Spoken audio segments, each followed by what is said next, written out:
Hi, everybody. Another installation of Reading from the Pink Room with the Unicorn with Mr. Litt. A lot of people have been writing me, letting me know that Ascend Math puts them through a lot of review, and they're a little bit frustrated with the addition-subtraction practice. I'm tweaking the administrative part to give you multiplication and fractions. Let's keep working with it. Be patient with the review. I'm going to see if I can skip you out of it. It will get better.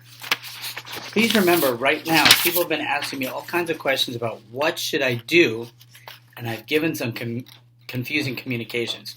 So for right now, I'm making my program three things. Ascend Math, read a chapter book, write a paragraph. I'd love that 3 times a week. Some people have done it once this week. Some people have done it 3 times this week. It's okay. Do what you can. See if you can share it with me on a Google Doc. I've also received some papers that are photographed and sent on text or email. It all works. Listen to Balloon Boy daily, too. Okay?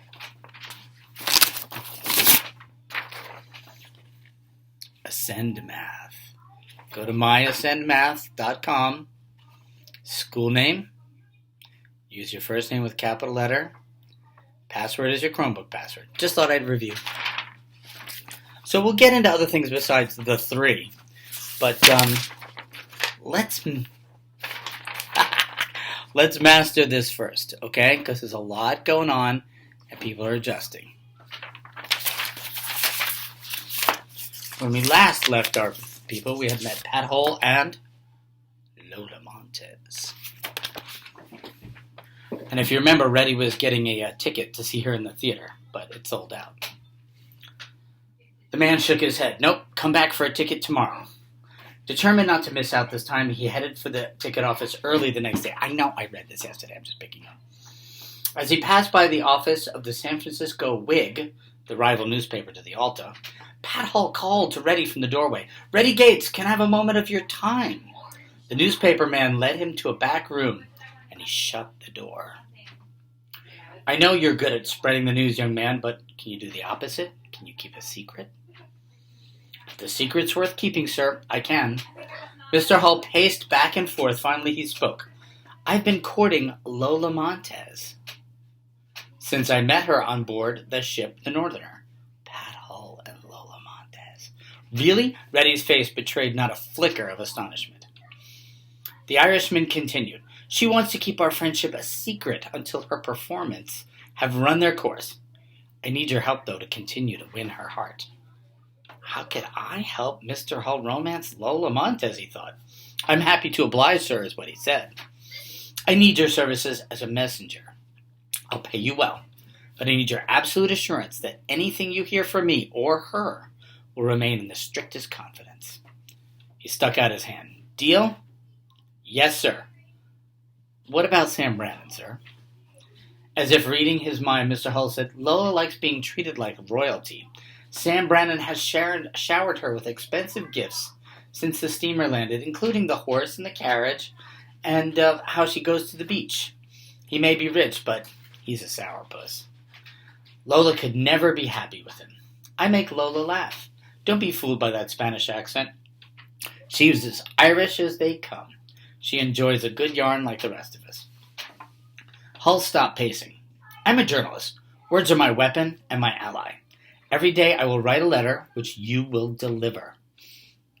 I'll woo Lola with humor, drama, Irish charm. He asked Reddy to return at 5 p.m. for the first installment and a ticket to the night's performance. With his brothers watching enviously later home that night, Reddy took extra care with his appearance. He shined his shoes. He scrubbed his fingernails. He put on his best shirt. Show us again. Show us again. He pulled out the ticket Mr. Hull had given him. $5 in the dress circle. No cheap balcony seat for me tonight. The American Theater was bigger and fancier than the Adelphi. A huge chandelier hung from the ornate ceiling. On each side of the stage, gilded eagles held smaller chandeliers in their beaks. As Reddy settled into the plush red seat, he heard people talking about Lola's famous spider dance. But as lamps dimmed and the curtain opened, first came the play Damon and Pythias, performed by the theater's resident actors. It was a shorter play that happened first. The audience, itching for Lola, shifted in their seats. Then came another short play, Yelva, a drama starring Lola as a deaf-mute girl, and she delivered her lines in pantomime. People yawned. When the resident actors came back for another play, the audience grumbled. Finally, it was time for the spider dance. And this is true, apparently. Lola sailed onto the stage in brightly colored Spanish costume.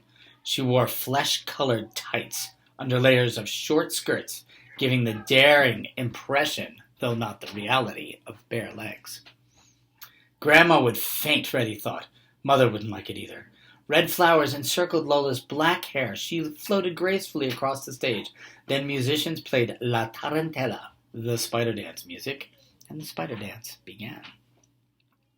Lola whirled to the beat of the music, portraying a woman caught in a spider web. Then she discovered a spider in her pocket, which she tried to shake loose with graceful leaps in the air. The web was then left to the audience's imagination, but the spider was a stage prop as big as her hand. Suddenly, Lola shook her skirts violently, revealing a rainbow of petticoats infested with dozens of spiders, big and small. The tempo sped up, and the battle of spiders intensified. As the music reached its final crescendo, Lola shook out all the spiders on the floor and stomped them flat.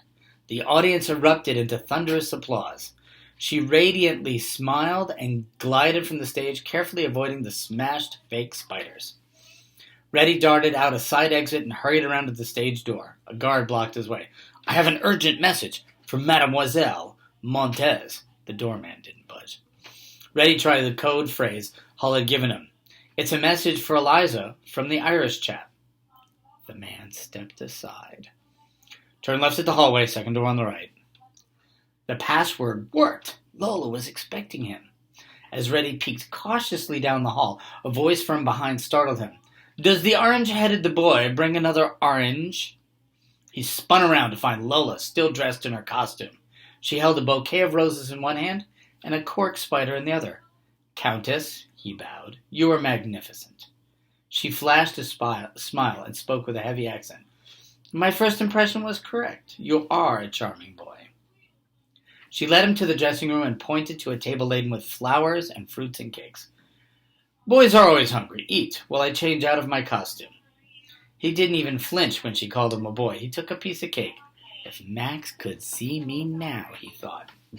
Lola stepped from behind an ornate screen. She emerged moments later in a red silk dressing gown and a necklace of sparkling rubies. "Don't you have a message for me?" He took out the sealed letter from his hand and tossed it carelessly on the dressing table. Said in unaccented English. And she said it in She took the sealed letter and tossed it carelessly on the table. "I'll read it later.